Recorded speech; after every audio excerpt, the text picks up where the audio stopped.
Please rise and join me in our prayer. Please bow your heads. Dear Lord, we come to you this evening, giving you all praise, honor, and glory, and we thank you for the blessings that you give us. We ask that you continue to bless our lives. We ask that you watch over this meeting this evening and guide our hearts and minds to make decisions that are in the best interest of our water system and its members. We ask that you watch over and protect our military men and women, our first responders, all those who work to keep us free and safe every day. We ask these things in Jesus' name. Amen. David, would you lead us in the pledge? Yeah, all ready? I pledge allegiance to the flag of the United States of America and to the republic for which it stands, one nation, under God, indivisible, with liberty and justice for all. All right, welcome everyone to the May meeting of the Holly Navarro Water System Board of Directors. Good evening. I'd like to announce that we do have a quorum. All of our directors are present this evening. Audio and video recorders are in use. Please fill out the member sign-up sheet, member form sign-up sheet if you'd like to address the board. And if there is a topic that the board is discussing and you'd like to address that topic before we vote, please raise your hand, be recognized, and come to the podium, state your name, and we'll hear your comments. Please keep your comments during the meeting on the topic that we happen to be dealing with. We'll have an open member forum at the end. We'll start out with our approval of our minutes and transcripts. We have the April 18th, 2023 regular meeting minutes and transcripts, and we have April 25th, 2023. It's a board action without a meeting regarding a change order on the Navarre East lift station. I'd like a motion to approve the minutes and transcripts and the board action without a meeting. So moved. Second. We have a motion and a second. Any discussion? Yes, sir. I have one item. There's a discrepancy between the minutes and the transcripts on one of the votes. That being on the didn't change the outcome of the vote, but the vote for the forensic audit was 5-2, not 6-0. On the transcripts, it's 6-0. On the minutes, it's correct at 5. Okay. Did you watch the video on that to see No, I looked at the transcript. the transcript? Yeah. Okay. All right. Any other changes to the minutes and transcripts? All in favor of accepting them with that one change? If anyone will look into that, make sure that's correct. All in favor say aye. Aye. Nays or abstention? Motion carries. Okay, approval of new memberships. We have 230 new memberships, 218 canceled memberships, and 0 transfers. Can I get a motion to approve the membership report? So moved. Motion, second? Second. Yeah. All in favor say aye. Aye. Nays or abstention? Motion carries. Unfinished business. We have an update on our commercial impact fee review. Mr. Pegler and Mr. Snyder, who's going to? Yeah, I'll start. So this item was placed on the agenda because we were under the impression that we had 2 different members that wanted to come and address the board, both being RV parks. Neither of them are here. So this is probably a short item, and it's just that we are on the Navarre Beach campground. We're still working with them. They had some issues in getting their with their letters being delivered, so we've given them some additional time, and we're working with them. Hideaway Retreat, we've given them a deadline of early May. The owner indicated she was going to come here tonight. She wanted to address the board, and then I was just informed this afternoon that she had to go out of town, and she was not able to attend. So we'll have to follow back up with her with a renewed deadline. She has some concerns, but she did not here tonight. So I don't know that we have a whole lot else to say on those. And the third one is the Walters accounts, which Mr. Dunaway is working on with that party. So I think at least one of these members may be looking for some different terms to the financing on it. Can I suggest maybe that would be something, if they want some different financing terms, can we handle that with a board action without a meeting then? I don't see why not. I guess we need to agree on what those would be. Actually, Mark, I would like us to discuss, maybe tonight as a board, coming up with some method by which we may repay it. In other words, over a period of time by which the members can repay it. And if we can make that, it seems to me that if we make that decision tonight, then management's not hamstrung by having to come back to the board and ask that. That's kind of where I was going with that. I figured it was. Well, and Don't they already have one? Well, Jeff is limited to 2 years. 2 years And and 20% down. one of these is a six-figure. In the, yeah, that's correct. Maybe we could come up with a minimum amount per month or over 5 years or 10 years. Yeah, I think an 8 to 10 year period If was we could thrown do, about. if we give them a 8 to 10 year period and some reasonable base, in other words, you wouldn't want somebody to finance $1,000 over 10 years, but maybe, I don't know. I don't know what works out.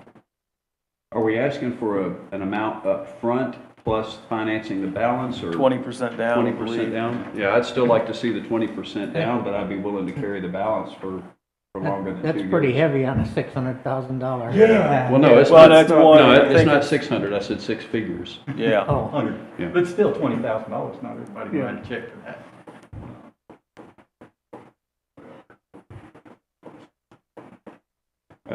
Will of the board. Do we have a motion? Do we have any other suggestions? I would make a motion that staff that we create a policy to allow staff up to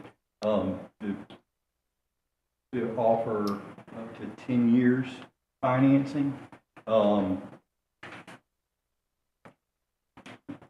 with some minimum amount to be determined by our discussion here. If I could say that, I think there's only going to be possibly 2 at most, and I think one of them will probably come up with a suggested amount of terms that they want to have, and, we could always bring that to y'all and see if that's agreeable. Yeah, and the other side of the equation is the term, but also the rate, which I think was, what is it, prime plus 2%. or 2%. something. So, I think the rate is fair, We don't want it to be a rate that's so. Right. We want to Yeah, we're not encourage a them to bank. pay it off. Yes, we're we not a want them bank. to pay it off, Yeah. yeah. What'd you say was prime plus what? 2%. It was 2? Then I would like to restate my motion. I make a motion to allow staff, our management to create terms that can be repaid over a maximum of 10 years. Maybe over a certain dollar value. Well, We don't want to do that too small. Right, but in the future, if we're going to continue, you shouldn't have an Yeah, we issue. shouldn't have that issue in Right. the future, but if we do, I think we should do that for this one. So I'll second it for discussion. And my first point of discussion is if we're giving them the option to set the policy up to 10 years, we didn't just say everybody gets 10 years. So if somebody owes us 5, they shouldn't get 10 years to do it, and we expect that you would take that into account. Yeah. I think there'd be a That's why minimum. it's What? minimum. What is that minimum, though? Say a big cutoff is around 40 to 50,000 is a big cutoff. Where there's 40,000? there's a big chunk that's owed versus the majority of the other customers that owe less than 20 or less than 10. I want to say. would 30 you or amend it to 40,000 25? above? 25 being the cutoff? Where above 25, you can give them up to 10 years? I'm game. But below that, what are we gonna give them up to? We'll live with the current policy, whatever that is, 20% down and Yeah. 20% down. I'm okay with it. Yeah. I mean, if you're happier with 20 Yeah, or no, 25, I just threw 25 the number out. Sounds good to me. You amend your And those motion other accordingly? 20, Yes, I'll amend my motion to put Amend your a. second, Tom? As soon as he states what the new motion is. To allow members with balances to, Greater than 25. greater than $25,000, allow management to provide up to 10 years finance for those customers. Second that. I think And, maybe we and, should. and just so we're clear, This only pertains to the situation that we're dealing with right now for the Commercial impact. commercial impact fees due to. It seems like maybe we should have management go through and get a structure together and present it to us so that we could sign off on it. You know, Bring that back. 15 to 20,000, 20 to 30, 30 to 50, 50 to 100, and so forth. So that we're not just arbitrarily coming up with numbers here tonight. Feels that way. I was gonna say, Mark, you're under the impression that they're gonna come to us with terms that they can afford, is that what you thought?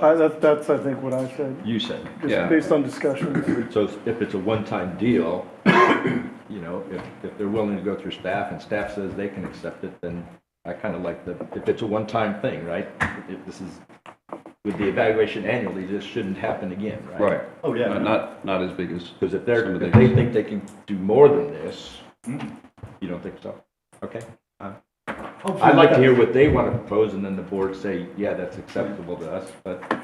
Hopefully, now that management's there's being monitored on an annual basis, we won't have this problem in the future. I'm assuming it's still being monitored, correct? Yes. it is. Any other board discussion? And what happens if they move and they're no longer an entity, or they commercial, we out, or does it get passed on to the next buyer? Every that- new customer gets at Is least, this a long-time customer? at You least don't a see that two, happening? 2 years until you'd actually have to pay money. So your first year, you get a, What he's saying is that Yeah, if the Sell campground the sells business. out, what happens? and does it, he asks if it passes on to the next customer. So no, the next customer, if they maintain the same usage as the campground, they would have 2 years until they And they're actually. gonna, whoever this customer is, they're gonna know that they have this impact. Yes, in our letter, we do say that you have to inform whatever property buyer or business Yeah, but buyer. if I wanna sell my property, I'm probably not gonna tell I my. think Will has a comment. Yeah, if y'all are gonna start financing a lot, big chunks, then we're gonna want a financing agreement in place. And we're gonna want a contract in which we can claw back, not just put it on my tab. That would be my recommendation. I mean, we're talking about 6 figures. Yeah, We're gonna wanna have an independent agreement. yeah, they do. There is an They agreement. do. It's actually separate from the bill. It's, Yeah, but you just don't want the new property owner, you don't have record, it doesn't go into the public record, so you're not gonna have record knowledge of it. I would hope that management's gonna contact you about drawing up this agreement. All right. Any other board discussion on this? Mr. Hall, Just a quick question, or please state your name first. Harlan Hall, 7712 Manatee Street, Yep. Navarre. On this large, I don't know who these people are or anything about this, I just hearing you say 6 figures. Just bearing in mind that we just came through some tough times on some of these businesses. Maybe on them larger accounts, consider a smaller down payment, because 20% of 5,000 is a lot easier to eat than 20% of 6 figures. Maybe on the larger ones, maybe 10%. Not trying to get you to finance everybody forever, but we don't want to put undue burden on the businesses that we do have. And, you know, we want to still encourage businesses to come in. The way I read it, though, we do allow the staff to, if they have problems, come to us with a proposal of what they can afford. And the staff- Thank you. Yeah, thank you. Thank you. Yeah, and I mean, I'm a proponent of us creating policy, and then if someone wants to come up here and ask us to change that policy for their individual situation, then we can do that. We gotta have a base policy. You gotta have a base policy. All right, any other discussion? All right, all in favor, say aye. Aye. Aye. Nays or abstentions? Motion carries. All right. Who was the name? What's that? Who was the name? David. Oh. All right, so operations, spray field cost assessment, Mr. Quigley. Yes, so at the March meeting, staff was directed to come up with a monthly cost of operating a spray field at the club at Hidden Creek property. So we've done that. It's shown in your tab 2 there under unfinished business. And it's a laundry list of items with some explanation in the back, explaining the items. I guess I just want to mention some highlights on this. So the first 4 items have to do with wages and benefits. The assumption here is that we'd still need 2 employees to operate a spray field out there. So those first 4 items cover that. The other large item that kind of jumps out is electricity to run the pumps for the pump house. So those the 2 employees and the electricity is almost about 60% of the cost. The rest has to do with, we still be maintaining equipment, still be doing some type of mowing. And then you've got some depreciation on some buildings and pumps and the equipment out there. We assume that the maintenance building would remain, so that the maintenance building adjacent to the pump house would remain. But this is generally the estimate we came up with for that theoretical scenario.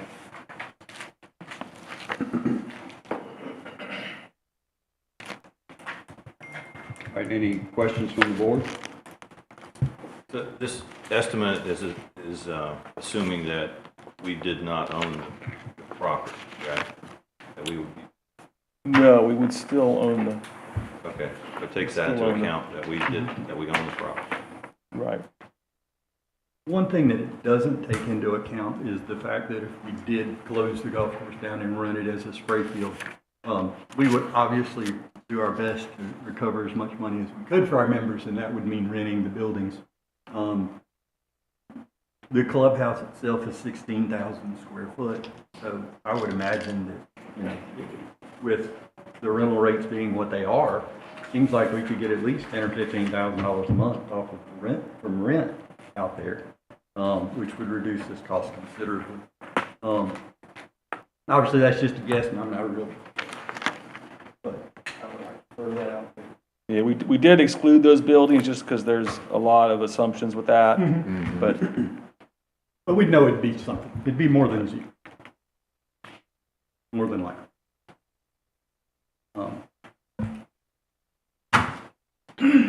So now that we have a number on what it costs to run a spray field, what do we do with this information as far as the recommendations from our auditors and as far as the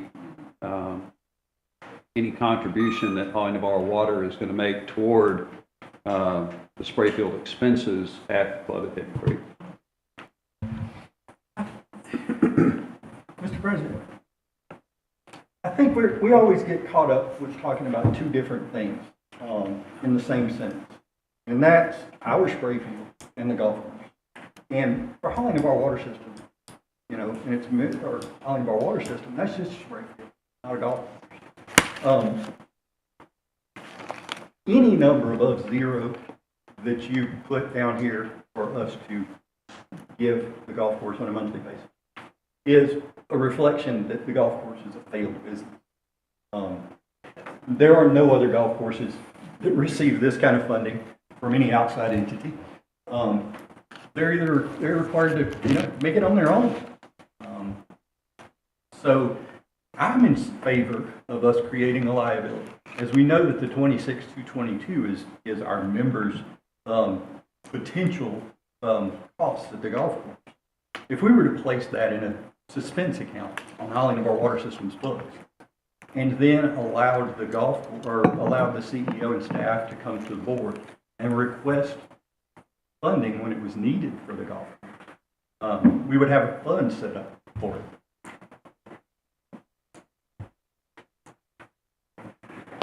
So you're suggesting earmark this amount each month into an account that is to be used to supplement if needed? If needed. In other words, this money goes into a fund held by Holly Navarre Water System, not by the Club of Hidden Creek. If we're going to go so far as to say, if we're going to say that, as a going concern, the golf course just can never make it, and we're always going to have to fund it, I'd be in favor of letting them come to request funding, and setting up this account on Holly of our water system's books, because then we'd know if the number ever went negative on Holly of our water system's books, then that would mean that we failed as a board. We did not close the golf course down. We started wasting and spending our members' money that we knew was a bad business. Well, I wouldn't agree with the last statement. I wouldn't agree with a couple of the statements. One, you don't know that no other golf course in the world, I mean, that's just a little hyperbole, so let's get rid of that one. And I think any municipal place is getting help from the city or the taxes or whatever. But on the last, whether or not we failed as a board, I don't think that's a true statement from the aspect of, I think we can also, another way to look at it, Darrell, is if the golf course is not there, it's costing us, what, $314 a year? If we That'd be want less whatever rent. less whatever rent, and I don't know that we could rent that for much way up here, but that aside, yeah, right now, Yes. the number that we have there is 314. So if the water comes in and loses, hey, we need to give them 100,000, you can look at it as, hey, we saved 214,000, or we didn't. So there's a different way to look at it. So I'm not opposed to trying to figure out how do we do this, but to say that we have to give them anything, to me, does not mean the golf course failed or our management of that golf course failed. It's I just, and like I told you in the email to you in the first strategy, I do want this board to figure out how the hell do we stop going back and forth over this golf course. I think this is a way, and I agree with you, okay? The 314, if we were to create a separate account, suspense account on an asset on Holly or a liability on Holly Navarre Water System's books, or payable to the golf course, should they ever need money, then we're perfectly fine, as long as that number, we're putting $26,000 a month into that account. And as long as they don't spend more than $26,000 a month, it's perfectly fine. But you would have to agree that if we started spending $50,000 a month out there to cover the losses of the golf course, then we would have failed, because our cost if the golf course had closed down would be only $26,000 a month. And we're not talking about our money, we're talking about their money. And I do agree. I agree.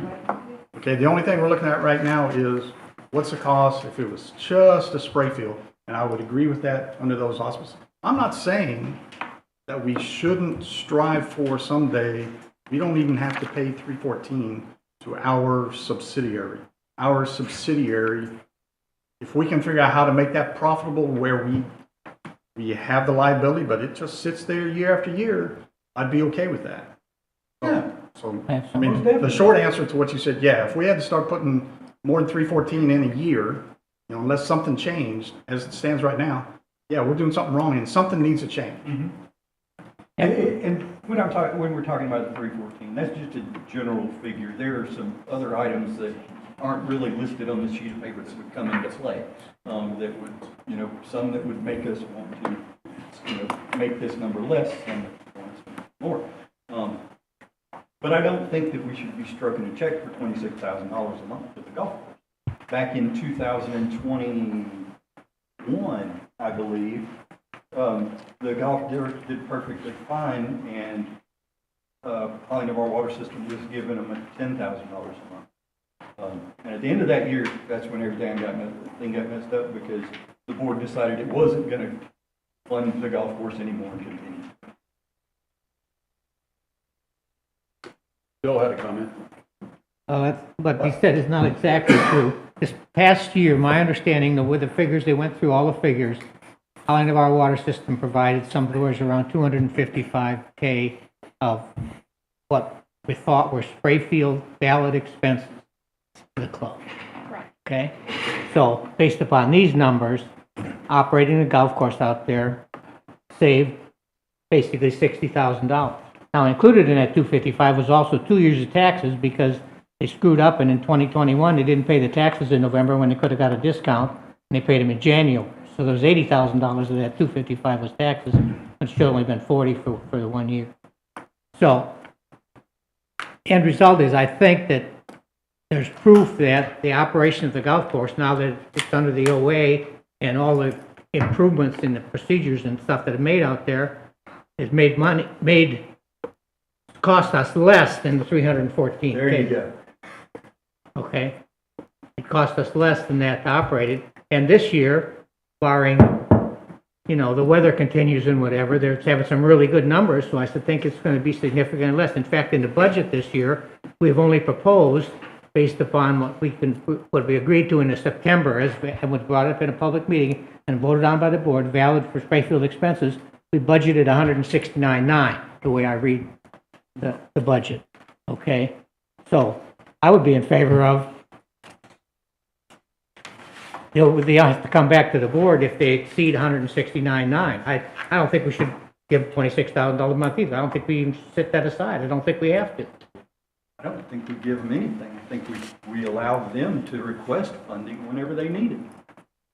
But there's costs for them to. Their costs are lower, okay? Let's just make sure we all understand this.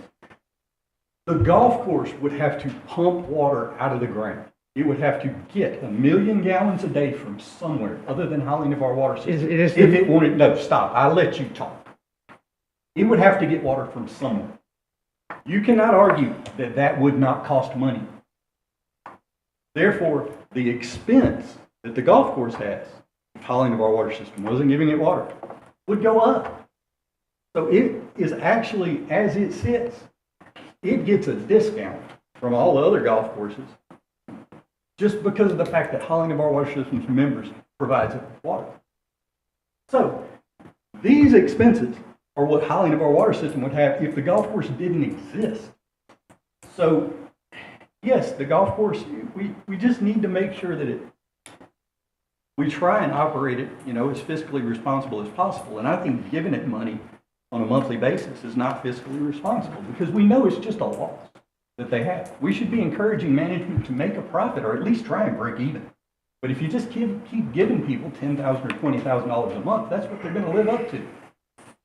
They're going to spend that $10,000 or $20,000 a month. When you're done talking, go ahead. Okay. First of all, I'm under the impression they don't need 1 million gallons a day. I think they need someplace between 300 and 500,000 gallons a day with normal rain. Okay? So that's one thing they don't need that. In fact, we've had, when they pumped 1 million gallons a day, when we had a really rainy season, we had really flooding problems, really bad flooding. Okay, but notwithstanding that, I agree with you on things that you said, but there is some costs that I think it's fair that we pay for having that as a spray field. And again, I know we did part on this. You don't consider that as a spray field. You consider that as a golf course operations that we spray water on. I consider it as a spray field operation. The board has decided long ago, 2012, to continue the golf course operation. I would hope with the intent that it would provide some benefit to the board, some benefit to Holly Navarre water system customers that would cost us less than it would to not have a golf course operation on. And I think that's where we are in the last 2 years. CEO has looked at the numbers, as I have, and I think our finance people looked at the numbers. And I think this year to date so far, the numbers that I've seen in the thing, we spent $35,000 of the 169 that's allocated through April, which is basically a fourth of the year. Now, I'm sure there's some outstanding minor bills that might not have been paid yet, but I don't think it's, $35,000 times 4 is not going to be a large subsidy. I mean, I don't consider it a subsidy. I consider that paying valid spray field costs that would go to the wastewater treatment plant before we put them under. That's my 2 cents. I would be in favor of sticking with the budget for this year of the 169, with the understanding that the golf course, we would reduce that cost year over year as they get better and better and more profitable. In that way, we can put this to bed for now and look at it next year when they come with the final numbers. They're getting better at making money out there, and they're becoming more profitable. So let's look at the final numbers. Maybe we don't have to spend 169. That's true. And then we take that number, reduce it a little bit for the next year, and we come up with number And that that's everybody part of can the live with. budgeting process? But I agree with Bill that there's a cost to spraying that water out there. We need to incur some of it for hauling our water system. I'm a little, are you done? I'm just confused, because in the past, they would give $250,000 a year as a subsidy and just gave it.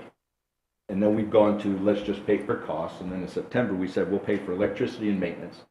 And the golf course pays the biggest chunk, which was, Jeff just said, which was labor, actual cost to wean it off. And I agree with David, let's stick the course now, see at the end of the year, and whatever reduces members' cost to operate the spray field is a benefit. I think maybe Daryl is looking at it from that accounting perspective and the tax perspective, and we're looking at it of, hey, we're paying for the costs, not, the accounting part of it to me is totally different than, what the right thing to do. So anything we can do to reduce members' costs to operate the spray field by having golf course operations on it, to me is a benefit. And like Bill said, previous boards have put $250,000 a year to it. A couple of years ago, we reduced that. And I thought our mindset, for some of us at least, who've been accused of having conflict of interest, was to reduce members' costs. And I think even members would be in favor of that. I think everyone on this board wants to reduce the cost to the members for the club at Hidden Creek. There's no question about that. It's a question of how do we go about doing that, knowing that, there are some costs out there that the golf course wouldn't necessarily have if we weren't using a spray field. So our last directive to staff. What cost would those be? I think he said it wrong.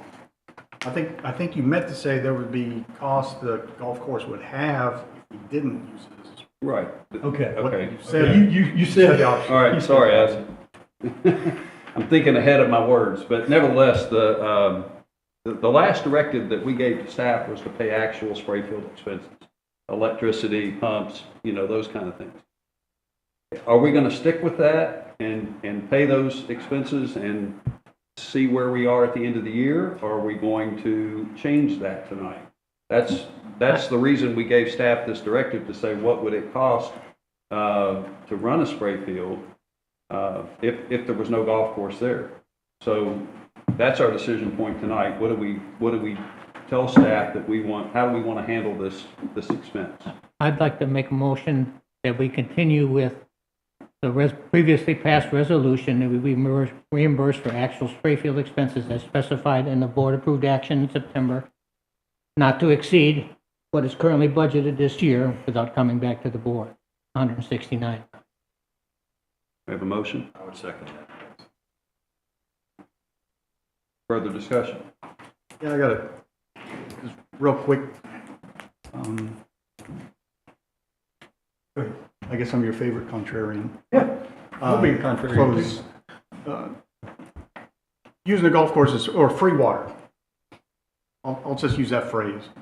Club of Hidden Creek is not the only golf course that gets affluent water or reclaimed water. Now, I've been playing on them for years. I have zero idea or knowledge of how much they pay for it at other courses, or if they pay any, or what the benefit is. But we're not alone, and I would expect that we'd be able to find out what are some of the other deals that either towns or counties or states have in place with people with golf courses that are accepting their reclaimed water and letting them get rid of it in a spray field type, in my mind, spray field type operation. So if there was a way to find that out, I think that'd be a great thing, and that really is it. I would be great with that. I would go so far as to say that if staff can bring us two golf courses that actually get paid by water system to dispose of their water, that we should continue doing everything for the golf course.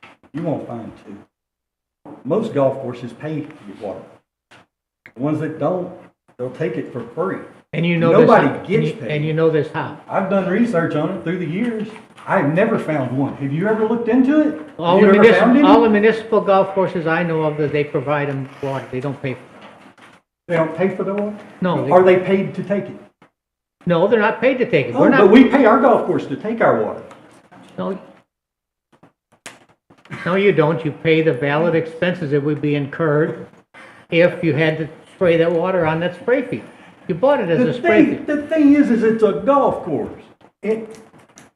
All the expenses that we are calling spray field expenses are expenses of a golf course. And if a golf course ran its business and was, broke even, then we wouldn't even be discussing this tonight. Anyways, I'm done. All right, before we call the vote, Mr. Hall? I'm done. That was pretty good. Harlan Hall, 7712 Manatee. Of what you discussed as a water person or whatever pays into this entity, I would like to see the golf course have to come ask for money just because I think it's more transparent. Instead of saying, we're going to give you $180,000 on the budget, and then they just go ahead and spend it. I would rather have them come here and say, hey, we need money now for this, and have it approved. I think that you get a lot better buy-in from the community that are out there flapping their gums about all this, and the keyboard warriors that are going off on it. I think it would put a lot of that to rest. Thank you. Just so you know, the costs that the board approved was the pumps, the electricity for the pumps, and the irrigation to get the water out. That, to pay those bills as they come in. Not to pay for As reimbursable. electricity for their or wages or anything, just for those as reimbursable. No, I understand what it's for, but I also understand that that would probably be a cost incurred by a golf course in order to have water.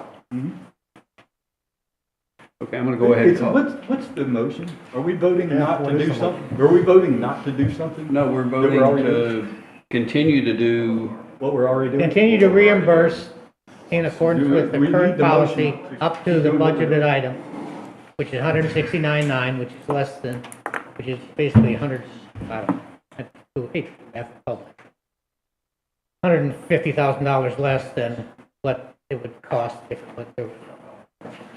Daryl, I think in answer to your question, Don's motion adds that if those expenses go, if the golf course needs more than 169.9, they have to come to us. Whose motion? It's the same thing. It's my motion. Well, yeah, but it's Okay. stated in a okay, motion that wasn't made in September. All right, all in favor say aye. Aye. Nays or abstentions? Motion carries. All right, so now we're on to the pool fill adjustment policy. Mr. Prigler. Yes, so on May 11th, we had a teleconference with the Water Management District about this topic. Followed up with them with an email to try to get some clarification and documentation in writing about what was discussed on that call.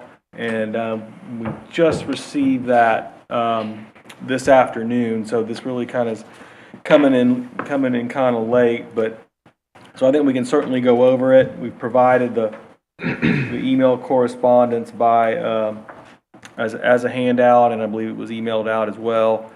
And we can kind of talk through this. There's still some unanswered questions. I know Director Lynchard has some questions about that. I'll just go over real quick some of the highlights from their response. So obviously what I think the question is can the board provide a sewer credit for a pool fill? So part of their response is that the Water Management District has indicated that it's acceptable that we utilize the sewer fee as part of the rate structure to encourage water conservation. And that's really the whole point of these permit conditions is water conservation in our water use permit. So they go on to say discounts would not meet the intent of promoting conservation. So there's some language there, but what we felt that when they say something like that, it's hard for us to come to the board and say we should do these pool fills if we have a regulatory body at the same time saying it doesn't meet the intent of promoting conservation, which is a big initiative in their permit. So there's that part of it. They did, however, and this could be, considered a different way to handle it. If we're not going to use the sewer fee as quote unquote the penalty rate, we could have a separate increasing block rate structure that would promote conservation for the non-sewered, non-potable uses of water. And what that would be is we currently have a increasing block rate structure now. So what I think the Water Management District is telling us is that we could, if you look at our highest usage tier, if we applied that rate to the non-potable, non-sewered uses, that would be an acceptable alternative to not charging the sewer fee. So that is one option they've given us. That they didn't come out and say you can just not charge the sewer for the pool fill, but they have provided what we think could be a workaround. We have not had the time to work through the details of what that rate structure would look like, how it would be applied, nor have we had a chance to work through what that would look like administratively. So there's still some questions, but we did want to share this information since we've been working with the Water Management District for a while to try to get answers on this. So and like I said, just to recap, they put us in a position where it's hard for us to say we recommend not charging the sewer on these pool fills, just based on the way they've put the language in this permit. So. I think the biggest problem that the customers have is just the term sewer. You're filling a pool, it's not going anywhere but your pool, but we're charging you sewer. Right. Fees. And that's the whole, and I know we've had this discussion, and it's not really a sewer fee and yada yada out there somewhere, but that's the biggest problem. Right. And the reason we get there is because we're not allowed to give them irrigation meters. So the house can only have one meter in the residential example, so the sewer has to be charged on whatever goes through that meter. And that's how we land in that spot, is they don't allow us to have the irrigation meters. I like what you're thinking about, and I agree with you. But we always get into that here whenever we're having this discussion, and they're two completely separate. The discussion that I think we should be having tonight is whether it's legal or not. Let's forget about whether we can give sewer away to our members. I want to know if it's legal. If it's legal, we can do it, and then we can discuss that. If it's not legal, please provide documentation showing it's not legal. We've had this several times. It's Megan Siebert. She was the deputy director for the Division of Regulatory Services. I'm assuming y'all have worked with her before, right? Never heard of it. Megan Siebert? Okay. She actually was the one that Will had contacted last year. Because whenever I contacted her last year, I found out that there is no law that says we can't give away our sewer. We actually paid Clark Partington and Hart, Dunaway last year, to research this. And that was where we came up with the night that we had the spirit of the law that we were going to make sure that we forced upon our members. And spirit is not what we were asking about. We were asking whether it was legal or not. She did answer that. She said, in a simple answer, says, the district does not have any direct authority over sewage rates, period. So, in that documentation, through those questions that y'all got, did she say anywhere in there that the district has the authority over sewer rates? No. Okay.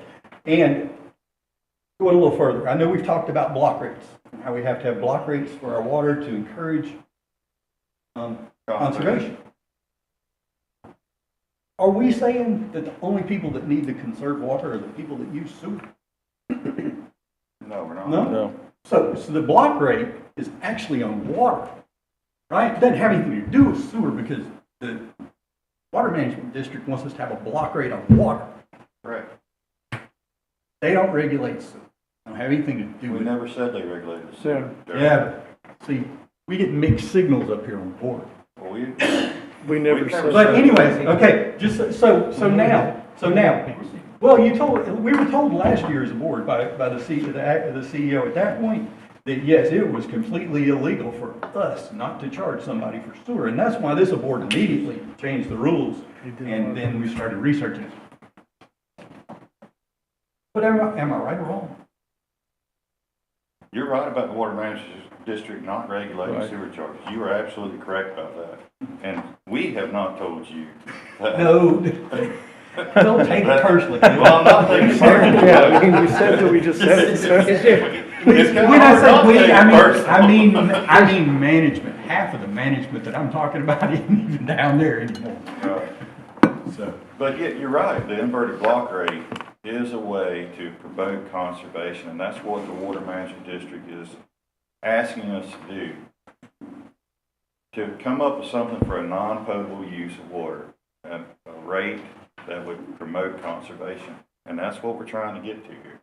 that's it. is there, Which we did with our But that- rate structure for this No, year. no, that what was he's put into talking place. about is a secondary inverted block rate structure that is strictly for non-potable, non-sewer uses. Right. The current way that we enforce that is by charging the sewer for any water used through the meter. What they're suggesting is that the appropriate way to approach it, which our current way is acceptable in their eyes, another appropriate way to approach it would be the secondary inverted block rate that is just for that water usage. And that would have to start out at the highest rate of the current inverted block rate, because the assumption is that all potable, all non-sewer water use is essentially at a high demand, and it's an unnecessary or anti-conservative use of water. is there, Go ahead. is there some, would it be too onerous on the staff to figure out if somebody comes to us, they have to come to the water company and say, okay, I want to fill my pool, and this is the number of gallons it's going to take, and we can set a rate that we're going to charge them for that extra water for that month that's higher than the current rate, and then we're not going to charge them sewer on that. Is that too hard on the staff to I do? think we need to find out whether it's legal or illegal first. And then Legal or illegal or what? legal or illegal for us to give away sewer. Because that's what we've, It's legal. it's legal. We know that. So we know that it's legal. But, well, we've talked down here and they said that our current way is one way we can do it, and that another way is a way we can do it. I want to know, is it okay if we just don't charge for sewer? The language that we received is that it's not the intent of the permit. I mean, I guess we Yeah, can, they didn't use the legal, illegal I term. don't, They- I don't want to hear the word intent. the state is being or- very cautious about using. Right. I don't want to hear the word intent. But I think I don't want to hear word, theory or spirit or anything else. Is it legal or illegal for us to give away sewer? Okay, my But question, you're talking about sewer, Darrell. That's right, I'm talking about sewer. I am just solely talking about the sewer charge on filling swimming pools. Is it legal? We're not giving the sewer away, though, so. how do you The know? water management district is not gonna tell you that it's legal or illegal to give away sewer. They don't care. They don't care about sewer. All they're worried about is water conservation, that's it. So my question is, how do you differentiate? I fill my pool in the summer every 8 days because of evaporation. How do you tell the difference between my use and somebody else? How do you know? That's an administrative, we haven't Yeah, I mean, even that's what I'm figured out saying. The how we go about administrivia that. of that is just unreal. And, this legal or not legal, they provide our permit.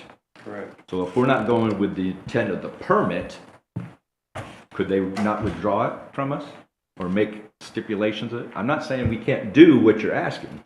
I just want this totally legal versus Florida statute versus the permit that this agency issues is two totally different things. We're trying to abide by the permit, where it may be totally legal, like Darrell's saying, in Florida statute, but our permit may have ramifications if we. So basically, we're still waiting on staff to come back to us, right? This is just kind of a discussion point. Well, right now, we have the one emergency use authorization, correct? Leak adjustment. One-time forgiveness, okay. I believe we do. We've been around this Yes. topic so many times. So now we're Yeah, saying, is that even still a policy? Do a one-time I leak thought it adjustment. was. One-time leakage, Yeah, one okay, time that's a it was. leakage. Okay. Okay, not Some- the pool. Yeah, that Some covers leakage, customers, that's not yeah. No, covered this. no, it's One at a a time. once in a Lifetime lifetime. leak adjustment. Bill adjustment. Bill adjustment. Bill adjustment, not leak adjustment. Some customers are using that as a pool fill, and we're advised. But it's once in a lifetime, and that's, pool fill's way less than what a real Right. leak would be, so that's Exactly. their, Advised of the, you know. So it's an administration problem to do it on the regular, that everybody wants it done, basically, more than anything, right? Because you're gonna take I 100 can't calls a speak- day. Yeah, I can't speak for Amber, she's not here tonight, but you know, listen to Jeff, has she give you any input on how arduous it is to make those? well, it's hard to prove, and Yeah, it'd So just be, it'd be a that's lot all of I'm saying, research. right? It's Well, not yeah. necessarily the dollar amount that we're not, It's a that we're slippery slope. collecting. It's the problems that we think we're gonna incur from everybody calling about filling their pool. Is that a better statement, you think, or? I don't know, that's, Yeah, I'm not sure about that. I just kind of, would it alleviate somebody's problem if it goes, look, it costs us a fortune to do this. Better just to charge the sewer, y'all, I don't know. you know? We'd have to talk to Amber. Yeah, I'm personally not on board with taking the lifetime bill adjustment for filling your pool. I think if you have, and I've had a pool before, I don't currently have one, but you expect to pay for that water that's coming into your pool, and you should pay something for that water. Maybe it's a discounted rate because it's so much water and none of it's going into the sewage system. The only problem with that, we may get into the issue of we're trying to make you conserve water on non-potable, non-sewer use for the intent of the permit. So you can't give a discount for the water. You just give Well, a if you're bill trying to adjustment. for conserve any water, reason. then you need to make sure they don't have a pool to start with, right? Well, there you go. Then they can't That's build a great. pool. Start out Why here, couldn't we you go get it all the way for down washing and it never down? get anything. Yeah, it's just, I think there should be something that we could do for these people. to I fill would the like pool. to And I'm not note sure that- about filling it every summer. I mean, I had to do mine as well, but you expect to pay for that. But one time filling that pool for the 40,000 gallons or however big it is, I think customers should have to pay for that some way, somehow. Well, I think they do. both sewer and septic customers are paying a penalty when they fill their pool because they're jumping up from their normal usage, which, if it's 1,000 to 3,000 gallons, it's $4.30 per thousand. If they go 3,000 to 9,000, that jumps up to $4.95, and if they go over 9,000 gallons, they're paying $6.10 for every 1,000 gallons. So everyone, septic and sewer customers are paying a penalty rate to fill their pool. They're paying for the water, just that Yeah, they they're paying the water don't want to use. pay for the sewer because they're not putting. And they it in the shouldn't sewer. have to pay for the sewer. That's what I've Mr. said all along. Mr. President, I'd like to make a motion. I make a motion that we credit our members back for the sewer portion of their bill when they fill, in the month that they fill their pool, once every 5 years. We allow that to happen. We have a motion. Do we have a second? I'll second for discussion. So the Discussion. discussion would be is, Well, this policy how would, much- well, no, just hold on for a second. It would be whether this policy is legal or not based on our water permit, since I don't know that we've ever got that final answer. If we don't change anything, we just credit them back to sewer portion, is that legal? Or is that within our permit? Will, if it's legal, or? Or will, is that Yeah, legal? yeah. I just want somebody to answer the question. Well, according to the Water Management District, who issues your permit, it would not meet the intent of this, water conservation. So it would not meet the intent. It would, So So it could have. your lawyer would never advise you to do anything that the Water Management District has given any caution to, because they are your permitting authority. So that's why going back and forth with the Water Management District has been a process. We ask them a very straightforward question, and they do not give a straightforward answer. We put in place, the staff, what we believe is their intent, and we have made those recommendations to you. I just feel like we're changing stuff every time just to change something, and I wish we wouldn't do that, but I agree I'm not, on both sides, and I'm not picking it on anybody. I'm just saying, that's what it feels like from my position. It's like, that's all. I just wanted to state that. So if we can get back to discussion point, I wanted to raise on your motion. Okay. You said up every 5 years. Once every 5. Once every 5 years, but I guess I didn't hear a certain amount, or does it have to go over? And what if I wanted to come, somebody wanted to come in, yeah, I put 100 gallons in my pool, I want that taken away. I mean, there's gotta be If you're something. gonna do that, if you're gonna do that 100 gallons once in 5 years, then I guess. Well, that's how the you're bill right. adjustment's kind of set up. The Huh? one-time bill adjustment is kind of set up that way, is that if you want to use it for whatever you want to use it for, that's your own. Yeah. And I mean, I understand. That's once in a lifetime though, that's Yeah, it not, is once in a lifetime, not once every 5 A years. leak is once in a lifetime, right? A leak is. but, well, it's a bill adjustment. It's a We call bill it a bill adjustment. adjustment, so it's not, doesn't have to be a leak. They don't have to tell us what it. And I think I made my motion correctly, just so everybody is, so nobody's misinformed. I said that we would credit back the sewer portion of the bill for the month that they filled their pool. I'm not just talking about the pool, it's for that month. So we don't have to worry about staff having to do research on how many gallons they filled their pool up with. They tell us, and we just credit for that, Or the entire sewer bill. this entire sewer. Because staff has said that that's an undue burden. The sewer bill for that marginal amount you're talking about. For whatever, well. No, he's talking about for for the whole month. The whole month. Charge for the whole Yeah, I month. don't, pool customers get free sewer. I'm not sure about that. Well, I mean, I'm getting the pool. here's my logic behind saying free for the month, is because I think the staff will spend more money doing research, than they will collect in sewer fees. I don't think that's. Yeah, we already, That's what I worry about. So I got a question for Will, to follow up on what you said. If I heard correctly, and I think you were referring to the email you have this afternoon, did you say that the district said not to refund sewer, or don't charge the sewer? No, they did So I not. misheard or didn't understand. Could you state again what you were saying? No, they did not say that. What they said is that they put in place, they want you to conserve water. They want you to put in place a policy that conserves water. Giving people water to fill their pool is not conserving water. They didn't say that.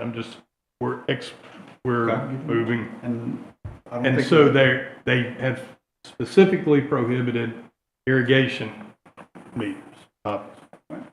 They don't address the fact that if you have a pool and you're not on sewer, when you don't pay for sewer to fill your pool because you're not on sewer. They don't address that. The company doesn't address that. That's a situation in which if you're not on sewer and you're on septic, you don't pay for sewer to fill your pool because you're not getting sewer. So the question is what to do in the very unique circumstance in which you're on sewer and you fill a pool, and we know that water doesn't go through the sewer, but you get charged sewer. You get charged it because the company's policy is that's how we put in place a rate structure to conserve the use of water. Meaning when you use water, if you're going to turn on the hose and wash your car or water your lawn or fill your pool and you're on sewer, all water you use, you're charged for water and sewer. So the idea is you will use less of it because, or you just decide you're going to pay for it. So Except septic customers who don't pay any penalty. No. If you're on water and sewer, Right. you pay for water and sewer. Right. For the use of all water, whether it's in the toilet or in the But sewer. I'm on septic and I can wash my car and Or water fill my your yard and pool all or that. water your I don't lawn pay any and you penalty just at all. pay for water. Yeah. And the conservation process is not It doesn't affect, helping you. no. I pay a little more for the extra water rates. But the water management district knows that. Mhm. I mean, they know they know how many people are on sewer and septic and just as everything else. So that's what they're saying. It's an imperfect process. You as a company have a goal of conserving and helping your members conserve water. So this is the way your staff has helped you set that up. What is new in what they've said in this email that came out this afternoon, is that they have suggested that another way of doing it, as Corey said, is to put in an increasing block rate, which the staff has not fully explored and which could, and look at that again. But, you know, there is nothing that the Water Management District is saying that would be illegal for what Director Lyncher is proposing. And so if you put it in place, the question would be, would the Water Management District say, we don't like that policy and we'd like you to change it? I don't know. Would they cancel your permit?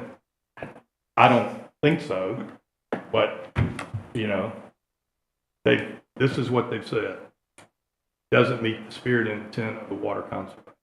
And that's what they said the last time, and that's what we reported to you the last time when we said this policy is what is consistent with your permit.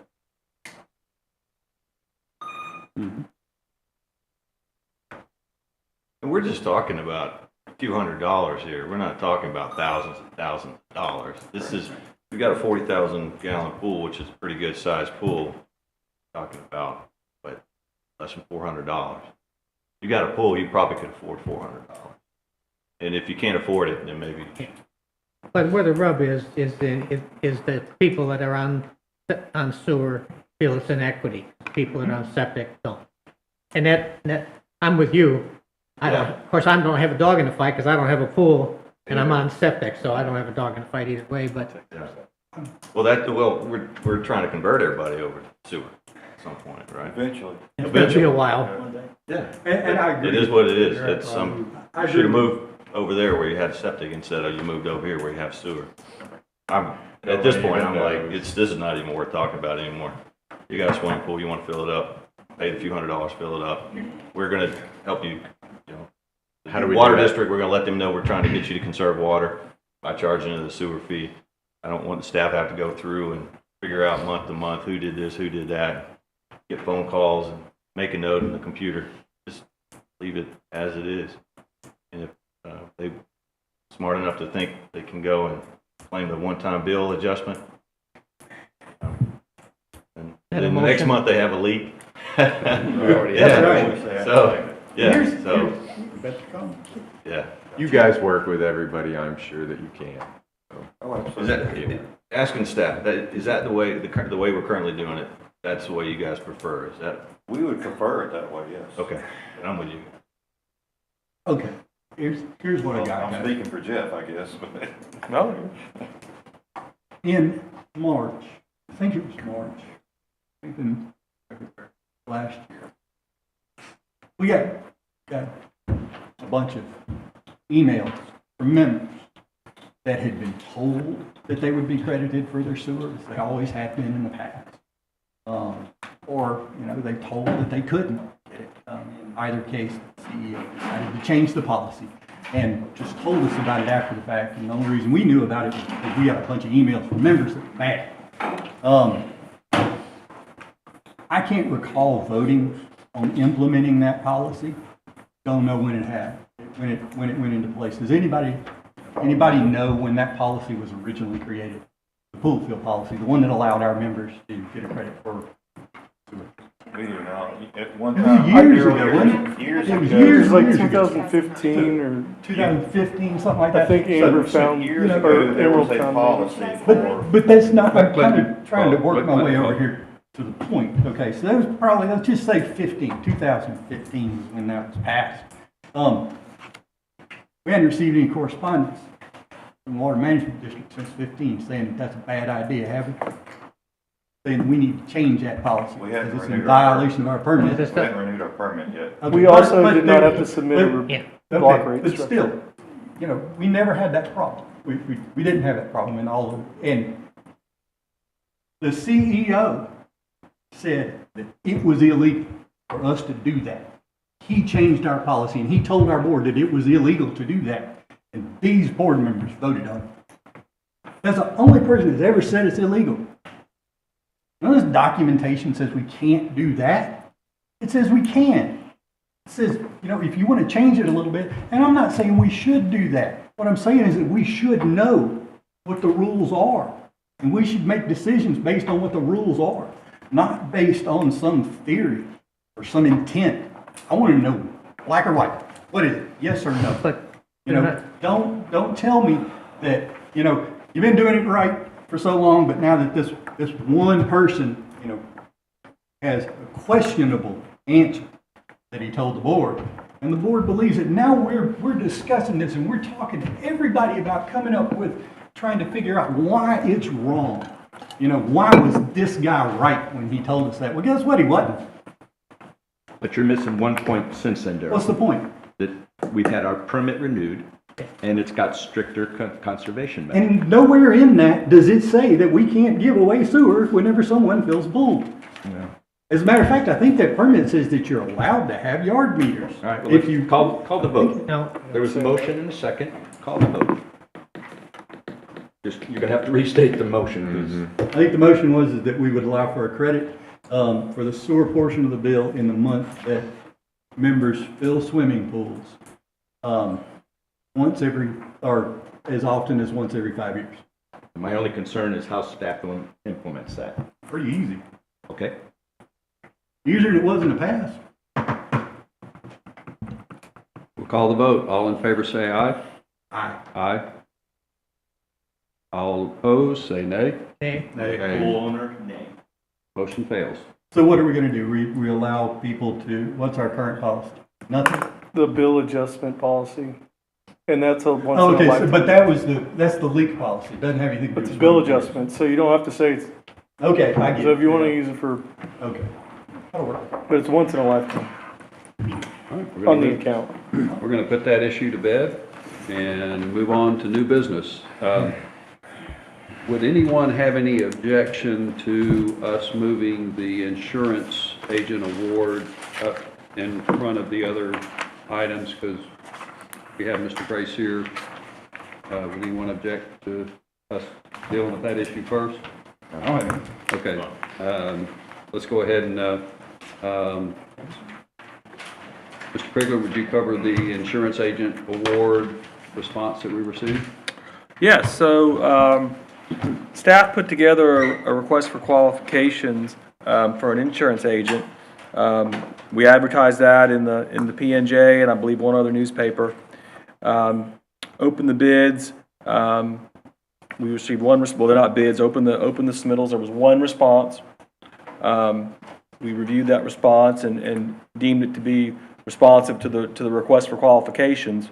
And we're presenting that response tonight. It's from Underwood Anderson, was the lone responder. So we're recommending that we award that agent of record to them, and it's for a period of 2 years, and it does cover Holly Navarre Water System and Messy and the club at Hidden Creek. So Darrell asked the question via email, but I'm going to ask it. So why didn't we go out to current provider to ask We specifically? did. They were notified that it was on the street. So So email, and you have those? right. So typically, if we do an advertisement, formal advertisement in the newspaper, we don't. You know, we may reach out informally, but we're not still also soliciting formal bids. Yeah, we may, and we did let Fisher Brown know that it was on the street. I believe Underwood Anderson knew it was coming out because they had asked the question. So, you know, that's kind of how the purchasing policy is written. If you do the advertisement, that's the notification that it's out there. I just do feel it's in our members' best interest for the staff to actively pursue 3 bids. 3. Even with the advertisements. I just feel it's, you know, Darrell Okay. kind of hit it. It's our policy. So the fact that you didn't, it's in the paper, okay, but I feel staff have to actively pursue. Yeah, it's not hard to make a couple So the of other- calls, so we don't mind. So the other question is, why 2 years? Do we do other things for longer than that? Yeah, well, we do. We have several annual contracts. Some of them have 3-year terms. It's really just so you don't have to go through this exercise every year. Provide some continuity with that vendor. Okay. That's all I have. What was their bid for insurance? What's the amount of the? Well, this was a request for qualifications. Request for So qualification. this was not price based. So they can't bind the coverage until a certain window. So based on the timing of this, we had to select an agent Then they'll go out to market for the quotes, and we'll bring that back to the board for our July 1 renewals. Okay.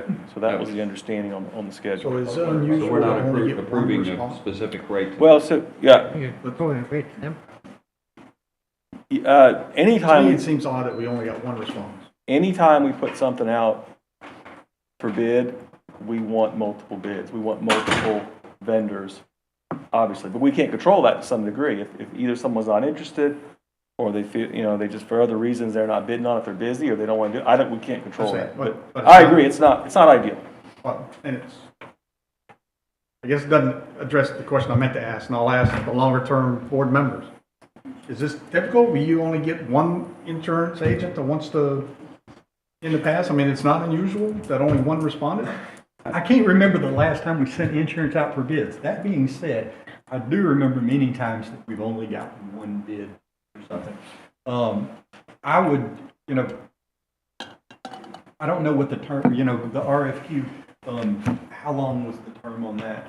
The period of time, was it 30 It's days? advertised for 30 days, yeah. I mean, it seems like a reasonable amount of time to me. We obviously, I wouldn't, I do want 3 bids. I think that's our policy. That being said, we can't stop business just because we don't get the 3 bids. That's We've true. put it out for 30 days or 60 days. We need to go with what we got. But, we always want to get 3 bids. I think insurance is a little bit different animal than buying a truck because you can't hop carriers, And let me finish every one thing. year. I'm glad you started talking because it reminded me of my last point. My last point was that, yes, one bid for insurance services in my mind this year is not bad, but I would imagine that if we put it out for bid next year, that you will get 0 response. Because agents don't like changing, especially, and insurance companies don't like you changing everything. That's right. They want you to be consistent. Hey, Jeff, I have a quick question for you. How many of these references were y'all able to contact? So they work for a lot of the local water systems. In fact, almost a lot of the smaller water systems on the Panhandle.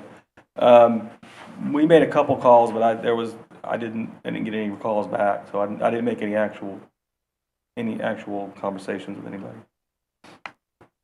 But and to be honest with you, this is the recommendation of the selection is really more based on prior experience with this firm, direct experience that Holly Navarre has. I mean, we kind of put more stock in that than what Gotcha. someone else thinks. All right, do we have a motion yet or not? We don't have a motion. I think we need to let Ms. Carmen. Well, Oh, we need a Before we motion. vote. Yeah, that's fine. I Make just, a motion I to just retain the question sentence? that, to me, again, it's the 2 years. And, all respect to Daryl, I don't know where you come up with there. I know the insurance industry is as it is today, but I've had, trying to get house insurance is a bear. But to me, if we're gonna change back to somebody has done 20 years with us, I would like to see more than one proposal on what they provide to us, right? So I don't want somebody that's gonna go ahead and what's the word I'm looking for? Have our finance our payments. That needs to be in there because that's happened in the past. So they finance and we've had to pay $2,000 more in insurance because they financed our premium. So those are the sort of things I want to make sure that Can you provide us with that documentation? Yeah. Okay, I would appreciate it. So I'd prefer, not necessarily against Underwood Anderson, but I'd just prefer a 1 year, and I know it may cause staff to go again next year, but because to Daryl's point, I think 3 years, and I think right now, when's our next insurance come due? July 1's a big renewal Okay, date. so we need to get on it now, right? So we almost forced to make a decision to either stay with our current provider or, no, you think we can? No, I think it was illegal whenever they changed it last year. I agree, think the board- We did No argument an from me, investigation Daryl. in Fairpoint, and we found out that was Daryl, I'm not- completely wrong, and I do not want to stay with our current agent. I wholeheartedly agree. It did not come before the board for approval. I wholeheartedly agree with you. Nor did it have any bids. There was four proposals I was told. When did we get copies? No, that's what I'm saying. It didn't come before the board. I agree with you. But let's get to a motion. Can we? I would like to make a motion. I think that 1 year maybe too short. I'd like to make a motion that we award it to Underwood Anderson for the next 2 years to give continuity there. Second. We have a motion and a second. We're in this board discussion first. Any other board discussion? Ms. Reynolds. Good evening, Carmen Reynolds from Navarre. Listening to you all conjecture, I think you answered part of my question, which was to provide some clarity to the members as to how we're at this juncture. And I wanted to make sure that this was to rectify the abrupt transition to a different company, and that this was the original company, Underwood Anderson, that we were with. Is that a true statement? That's correct. Okay. And I would advocate for a longer term just because of the insurance situation that Florida finds itself in. But to answer your 3-bid question, could we not reach out to East Milton water users, Pace Water System, Destin water users, and see who they are using to fulfill that requirement to keep us out of trouble? Because I know that this 3-bid thing has been taken advantage of in the past, and I know you all are trying to establish consistency and standardization with that, and I think this is a good way to start. But I'm glad we are back to considering who we were with in the beginning, and I think that they shall prevail with any competitive bids. And I like your idea about the, Mr. Campbell, more definitive meat in the contract so you know exactly what you're getting. Thank you. Thank you. So Mark, I don't understand your answer to Carmen's first question, if I understood the question right. What I thought she posed was, she asked, are we doing this to rectify the situation that happened last year? And I think you said yes. That's what I heard. But I thought this motion tonight was because the contract we had with the current provider is up. It's not up? No. There's no contract. They're your assigned agent. You have them until you decide to move. Last year, it didn't come before the board, but I don't know that it's actually come before the board for. So what happens 1 July? Just new insurance. We just need the new insurance. Doesn't matter who gets it for us. Well, yeah, but you have one agent doing that. I understand that. That's what I'm asking. What happens 1 July? We just need new insurance. Yeah, we should. All right. I just want to be sure understood. Thanks. Yep. All right, any further discussion? All in favor of Bill's Motion again. Restate your motion, Bill. Award Underwood Anderson is the agent of record for Holly Navarre Water System, TCHC, and Massey. All in favor say aye. Aye. Aye. Nays or abstentions? Motion carries. All righty. We are on to CEO update. Mr. Krigler. Yeah, I got 2 items. Late last week, we received our 2023 pension report from our actuary. So we have not had a chance to really digest that yet, but we'll be forwarding that to the pension committee, and they can discuss it and then follow up with potential board action. But I believe it's going to result in a lower number than what we had thought for 2023. Now, that has nothing to do with what we just paid in 2022, but it does look like it's a lower number. So should be good news on that, and like I said, I'll be putting that through the pension committee, and it can work through the process.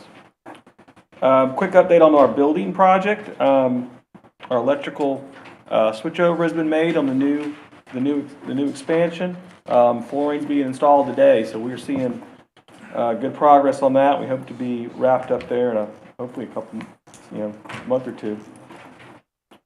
I think that's it for CU update tonight. All right. Mark, I have Any questions? I do. Where are we on the forensic audit? Has it started? Who's the point of contact? Have they done employee interviews? Yeah, so we have given them a notice to proceed, and they have essentially given us their request for information. and mostly been working through Barbara. She's sent them most of that information, and they have not done the interviews yet. They have not done the interviews. I believe at this point, they're just going through the information that's been provided. Okay. And then they will kick back or have any questions if they need additional information, but no interviews yet. I'm sorry, Bill. Is there any time frame? Yeah, I was thinking we're 45 to 60 days out on a draft report, but that's just. Okay. Can you do me a favor and keep the board more Oh, yeah. updated on, especially what questions they have Yeah. about that first 6 months?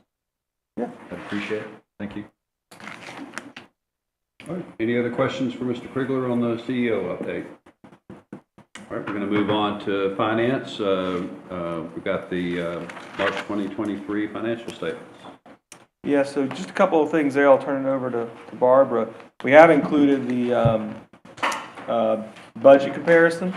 I don't believe that was in the past few packets. I think this will be helpful. And Daryl may want to talk more about that when we get to the committees, but we have included that. And then just looking at our March numbers, we did get a nice increase in TAPs. I believe that was related to a Secret Isle subdivision, so our TAP numbers were up. They'd been fairly low in January and February. Revenue is pretty much in line, a little on the low side. Other than that, I didn't see anything that really jumped out. Is there anything else you wanted to hit on, Barbara? No, just on the quarterly, just the total quarterly numbers, the revenue is right on budget at 25% for the year, so that's pretty good. The general administration expenses is just under budget at 23%, so that's pretty good. The water is right on budget at 25%, and wastewater is just under budget at 24%, so I think we're doing pretty good. All right, can I get a motion to approve the March 2023 financial statements? Oh, I've got some questions. I make a motion we approve the financial statements as presented. I'll second. All right, we're in discussion. I noticed that the accounts receivable from the golf course on Holly and Bar Water Systems book is $267,311.39, and the payable on the golf course books is $255,552. What's the difference?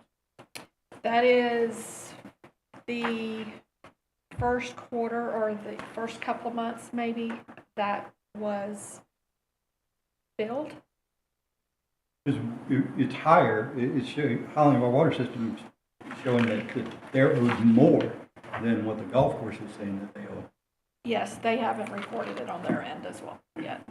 What have they not reported on their end? The difference between the 12,000. Yeah, I was just wondering what that 12,000 was. I believe that would have been their labor that we would have billed back to them. Are we paying for their labor? No, we bill back the But are we labor paying from their, us. are we paying their employees or are they paying their? No, they pay their employees. They pay them. So how do they owe us for that? IT. For the Oh, work- okay, the IT. work that we do. Internally. IT. Okay, I get it. Yeah, the work that we do for the Okay. golf course. Okay. Any other Any questions? idea when that money will be paid back? The Holly and Bar Water System members? I know that I know that we needed to discuss that, so I'm just kicking off the discussion tonight. We've got a total of $267,000 in it. Last year, we know that the $255,000 was misappropriated from Holly and Bar Water Systems funds to the golf course. And we know that $180,000 of that was neither approved by this board nor budgeted for. So I think that if we're going to discuss anything, minimum amount would be the $180,000 that happened prior to the September meeting whenever we voted to pay Springfield expenses. Prior to that, any monies were actually stolen from Holly and Bar Water Systems.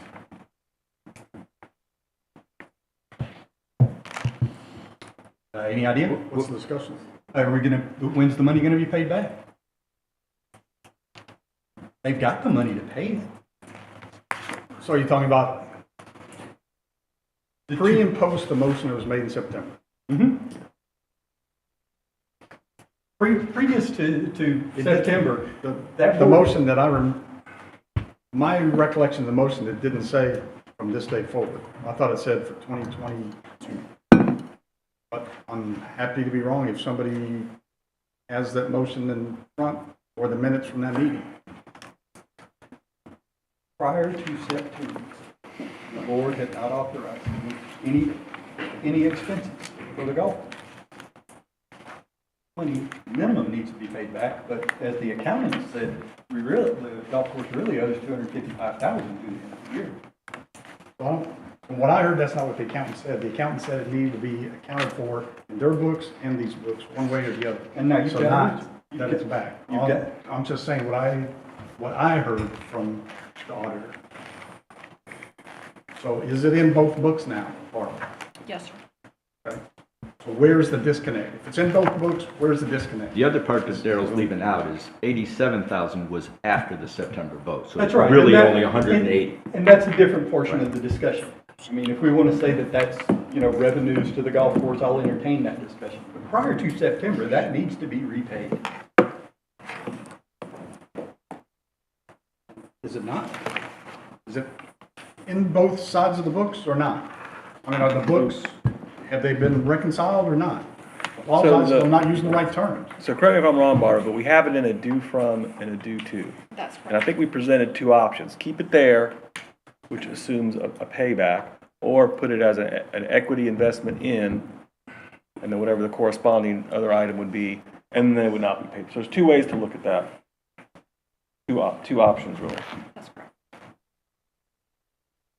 But it is currently in the due from and due to. If you have it setting in the due to, due from, that is making it appear that the golf course owes Holly Navarre Water System.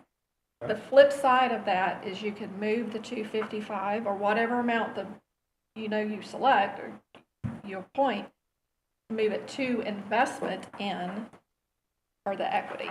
It would be the equity on the golf course side and the investment in on the Holly Navarre side, as though Holly Navarre invested such amount into the golf course. And that would wipe it clean. Golf course would not owe Holly Navarre water, whatever you desire. The golf course, as of the end of March, had roughly $450,000. Of that, $255,000 belongs to the members of Holly Navarre Water System. I think that it should be repaid. It was not authorized. Like I said, the $180,000, 100% was not authorized. It was just taken by the members of the managers at the golf course. It was hidden from the rest of the board all year long. And we didn't know about it until the end of the year, until they did the audit.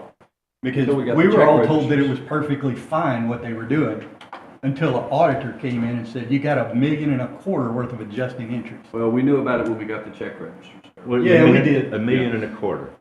Yeah, there was So you knew about it when $1.25 you got the check registers, but you wait until. Oh, no.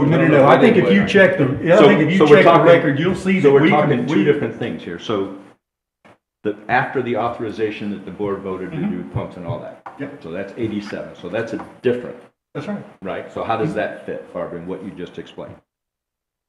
Either way, Okay. you could do the 80, the one, you could. So really, it's the 180 before that, with the previous CEO being involved in spending that money. No, the manager's the golf course, No, not the that's previous not not CEO. true. That's not true, Dale. Takes 3 to play. It's not true. Takes Not 2 true. votes to make a motion. Well, and I'm gonna go back and kind of recap the way this all played out. Is we were asking for check registers for quite a while. Once we got those check registers and saw that there were expenses paid for golf course expenses by Holly Navarre Water System, that's when questions were raised, and that is when at the September meeting, Bill made the motion, and I've got it up in front of us because it was asked. Bill Thiel motioned that Holly Navarre Water System Board of Directors formally approve the following spray field costs associated with the spray field location on the club at Hidden Creek. Disposal budget item line 1 Annual real estate taxes. 2, spray-filled pump house located on THC spray field. 3, spray-filled hardware and software required to maintain. Furthermore, TCHC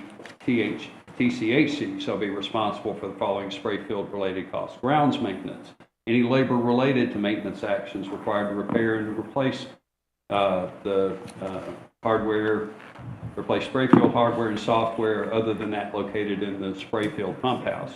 That was the motion that was made. It did not say from this time forth. It said It did not, but nevertheless, there was more money spent on golf course expenses by Holly Navarro Water System than just spray field expenses. That's a fair statement. I don't think that's true. I think the 255 is all, includes all that. That's not true. No, it's more than just spray field expenses. It's redoing greens and redoing. No. There was a lot of greenskeeping expenses included. So why are these all listed as pump house, Florida Power and Light, pump house repair, motor replacement? You lost. I didn't bring the check registers, so I don't have any of that in front of me, but I know there was expenses paid by Holly Navarro Water System that were not spray field expenses. And I do agree that. I don't want to put Barbara on the spot, but my understanding was that 255 was just those legitimate items specified in. From what I understand from the audit process is Kristen went through all of the transactions, and I'm not exactly sure where she may have not have caught. They may have been on a check register that they were paid, but she did not include any of like greens fees or anything or repairs for the greens in that 255. It was pump house related, any repairs related to the spray field and utilities and real estate taxes. Okay, well, there were a number of expenses because those were in the check registers. And one thing to remember is that Kirsten, the scope of Kirsten's engagement was not so that she would go through every invoice and transaction at the golf course. She did an audit, and that audit involves sampling. The new audit that we're getting done, the forensic audit, that 255 might be much higher. That guy will go through all that.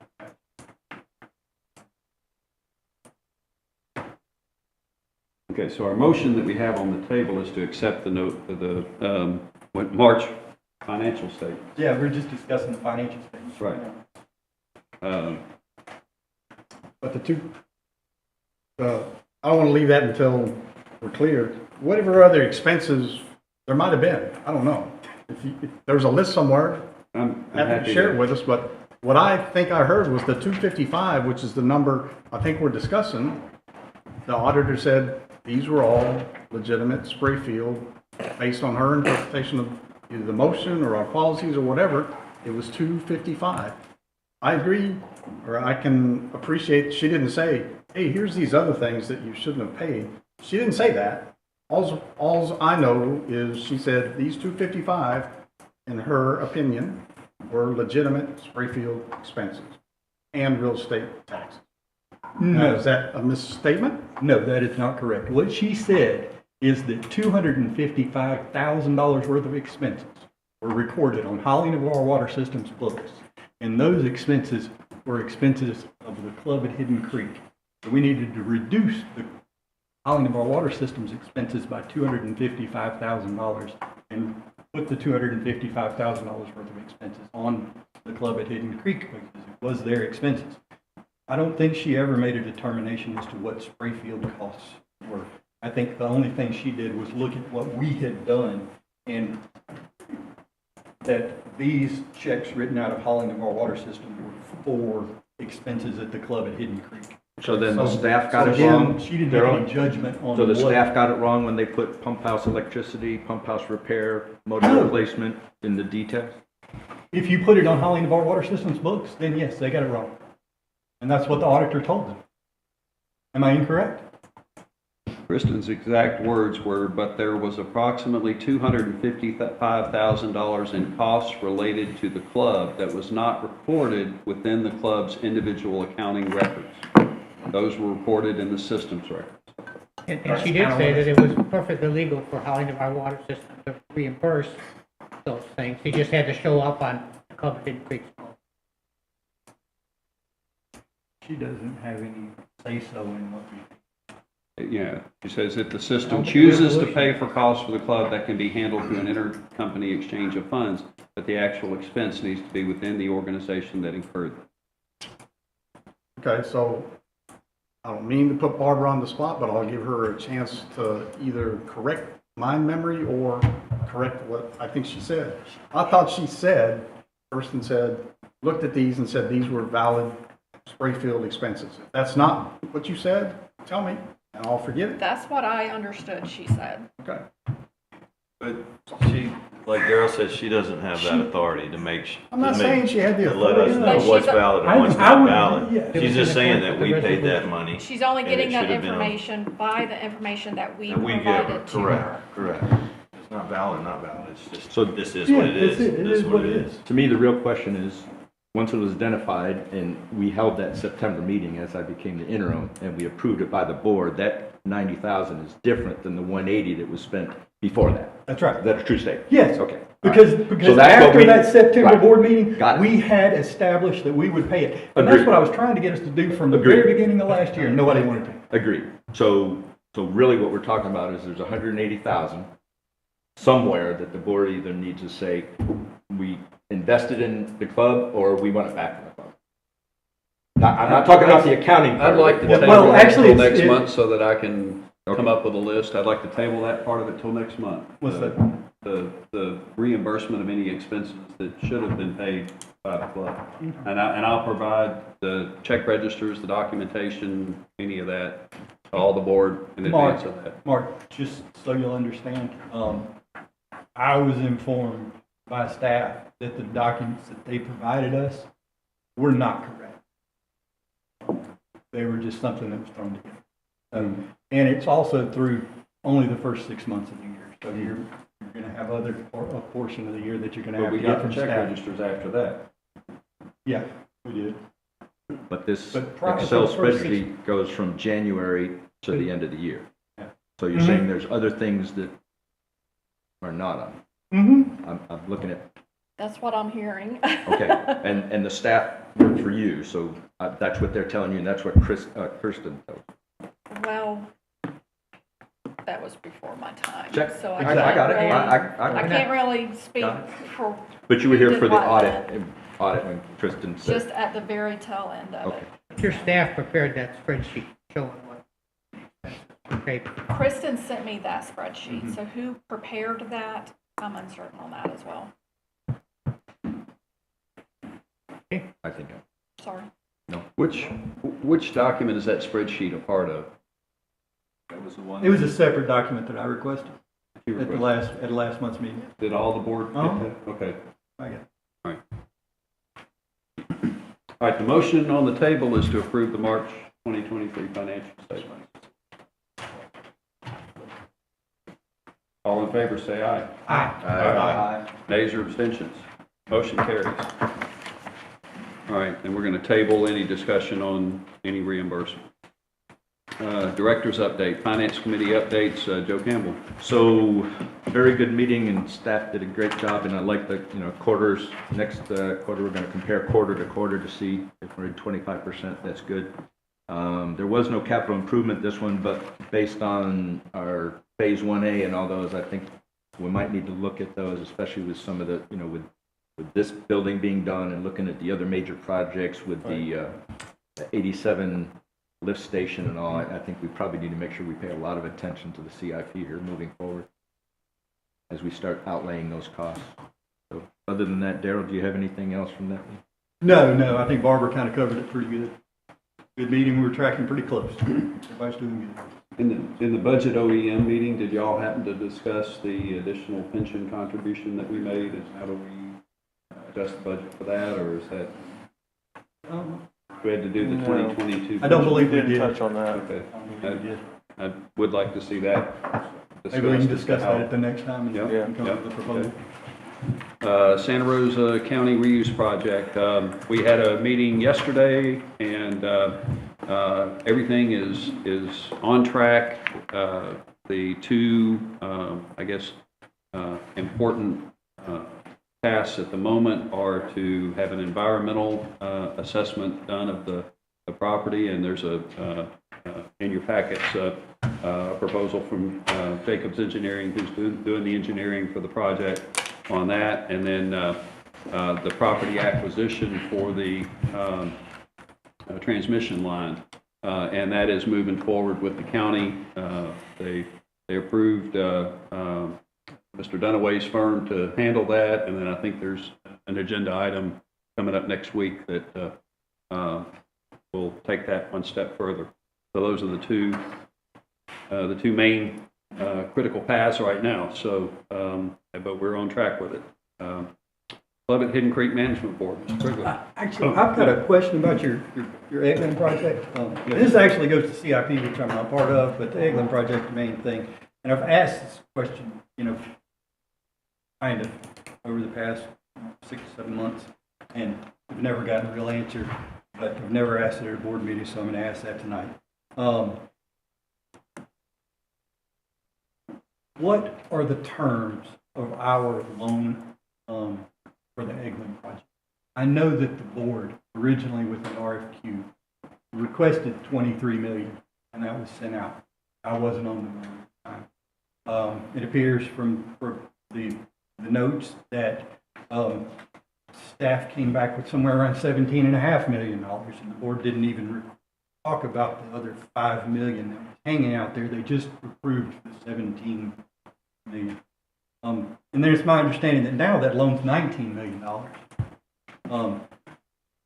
I see what the proposed terms were, but I've heard that they've changed. And I don't know why they've changed. I don't know when that came before this board. So can we get a copy of the terms of the Eglin loan agreement and see how that compares to what's been approved by this board of directors? Yes, we can, but I want to make it clear that that's a line of credit, not a loan. So we're not. Okay. We haven't borrowed that money yet. Exactly. What I'm looking for is how much. How much is the line? Right. How much is the interest rate? How does that compare to what it was before? What is the drawdown period? Right. In other words, tell you that. 3 years. How many? 3. 3. And like I said, questions like that. Just the full terms of agreement and how that compares to what was actually approved by the board. Okay. We'll get that information to you, Daryl. Can we get that by the next board meeting? Yeah, I don't see any reason why not. All right. Mr. Prigler, is that doable by the next board meeting?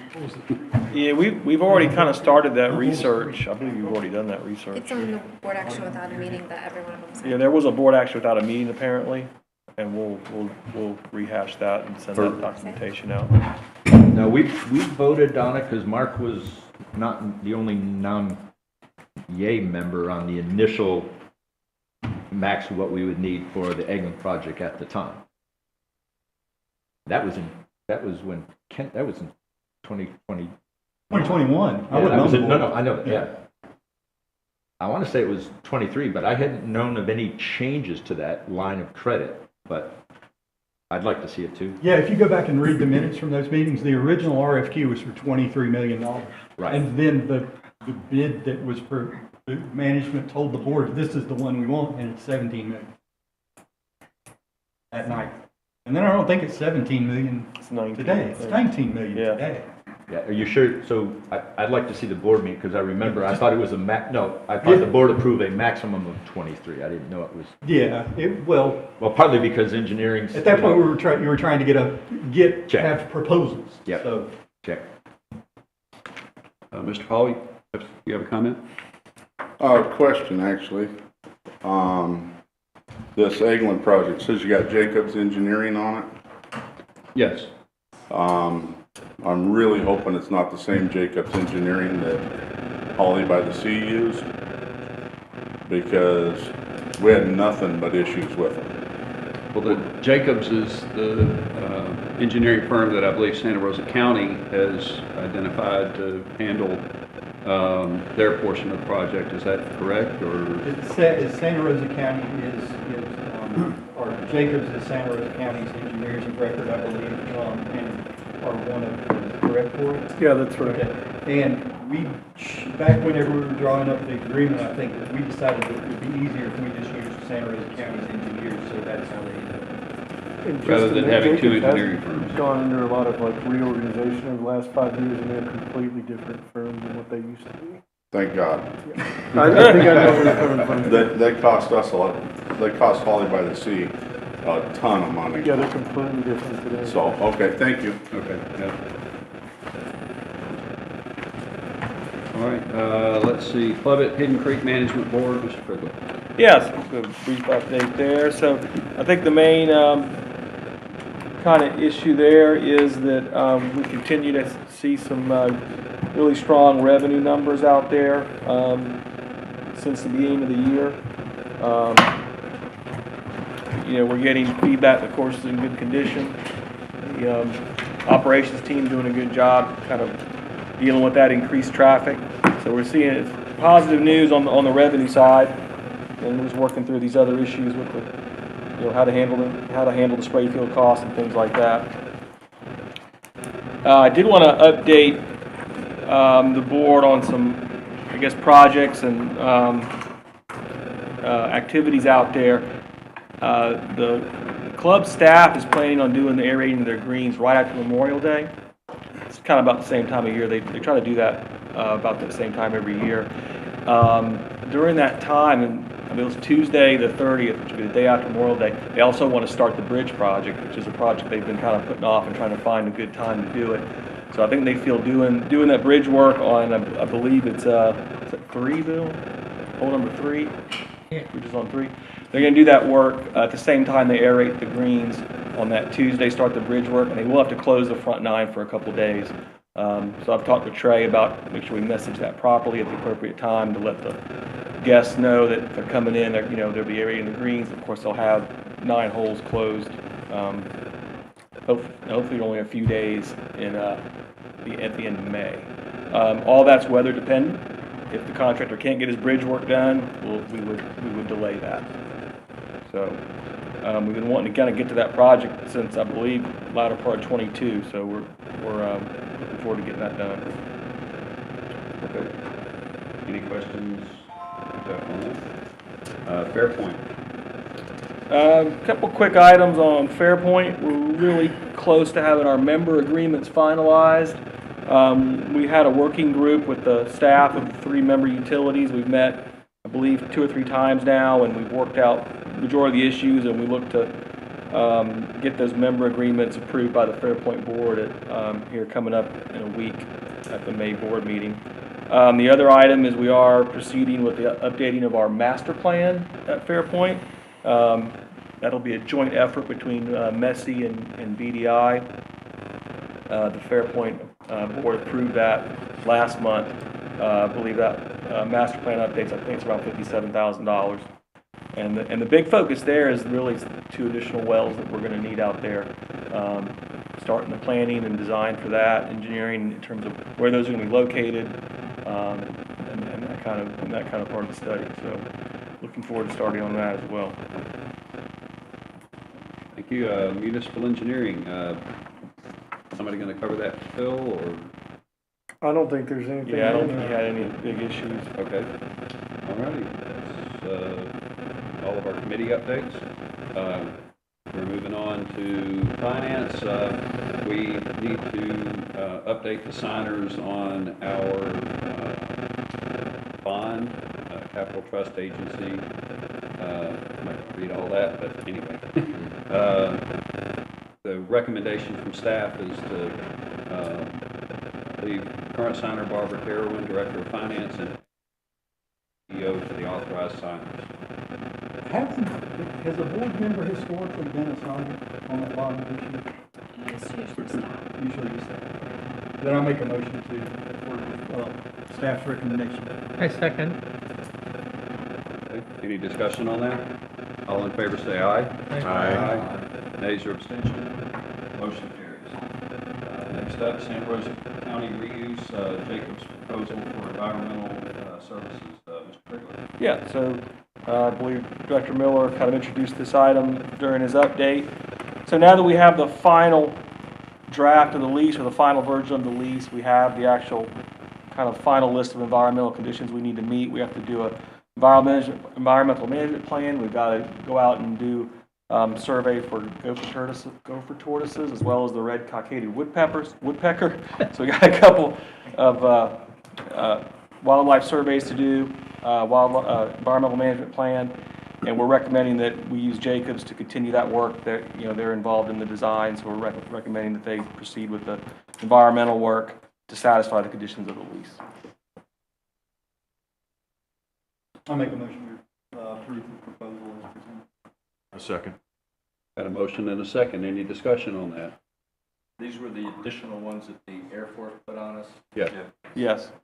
I think they'd already done an initial phase one environmental. This was an added requirement that we go out and do that. Any other discussion? All in favor say aye. Aye. Nays or abstentions? Motion carries. We're down to engineering. Corey, do you want to take that, or? Yeah, sure.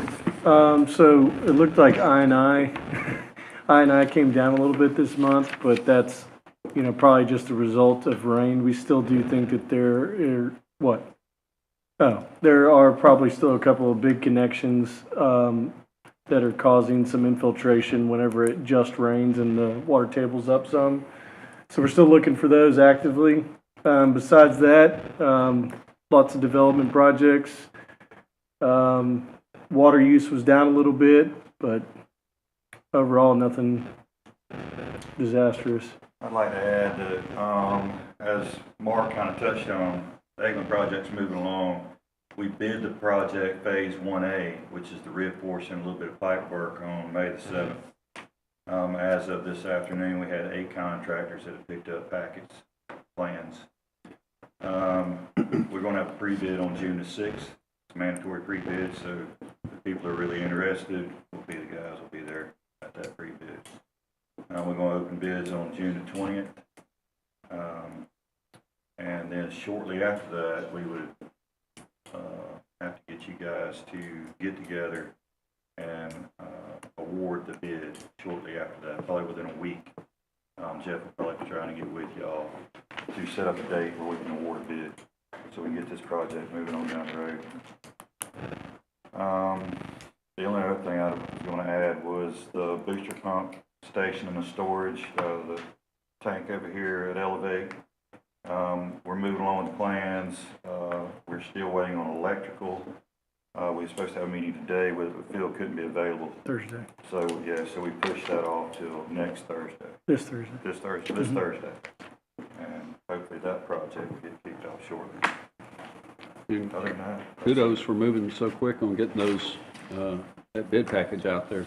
Yeah. I'd also like to compliment him on getting the unaccounted for loss down below 5%. Yes. That's So good I work. noticed That was that. significant. All righty. I do have one question. Hope it's not a one-off. I saw I don't either. I saw in Jeff's update something about a Navarre food truck park. How does that differ from your normal commercial? I'm assuming there's 4 or 5 different companies, and how does that go? You just provide water and they're ready They've for got an internal gravity sewer system and individual water hookups. It's more akin to like an RV park. Got it. But Okay. just for food So trucks. it's not necessarily a sewer septic, that's on them, right? We're not running sewer, Correct, there's yeah. sewer. No, it is sewer because it's like an RV park. Got So it. they have an internal system that goes to a lift Okay. station. So we're not building it for them, I think. No. I just wanted to educate me on if it's different, that's all. Thank you. Okay, we're up to member forum. We have Ms. Reynolds signed up to speak.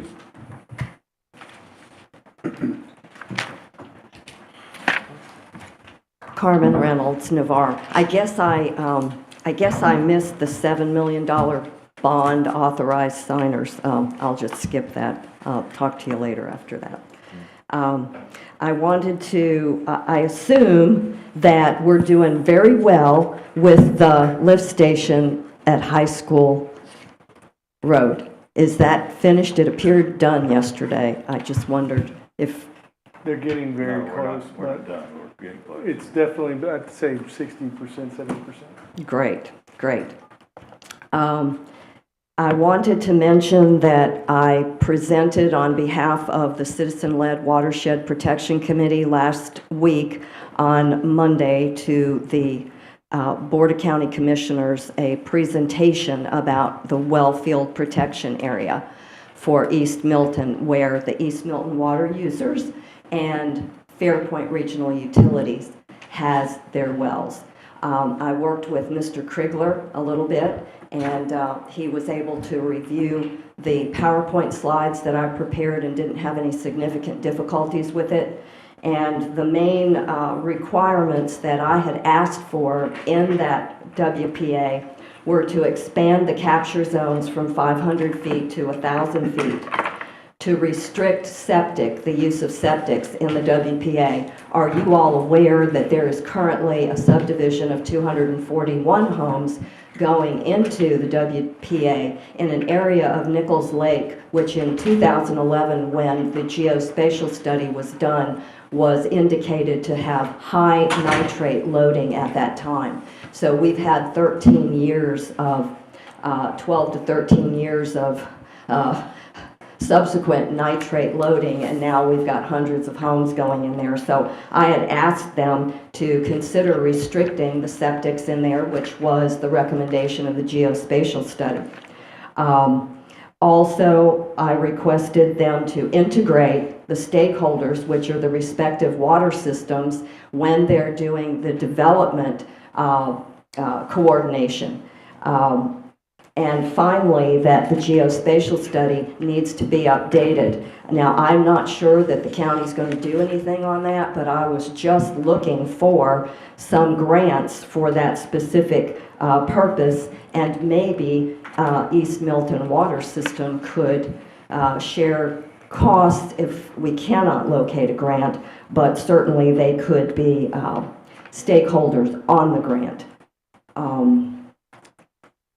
Your previous comments about selling effluent, I found 4 companies in Florida that are currently doing that. If you all want me to give this information to you, the Stonebrook County Community Development District in Florida currently buys their effluent reuse water for their golf course from the city, as does Boca West Country Club, Boca West Master Association, according to the South Florida Sentinel newspaper, and also Sunrise Irrigation sells their reuse to Pinellas and Hillsborough counties. And I have all that information if you need it. Thank you. Thank you. Thank you, Ms. Reynolds, and I do want to thank you for going to bat for us in front of the county was it last Monday, I guess it was? Yes. Yeah, thank you for doing that. That's important that you stand up for protecting our water. They need to hear more from Fairpoint, and hopefully we can work on that. All righty. That's the end of the member forum list, so I will accept a motion to adjourn. So moved. Second? Second. All in favor, say aye. Aye. Meeting adjourned. Hi.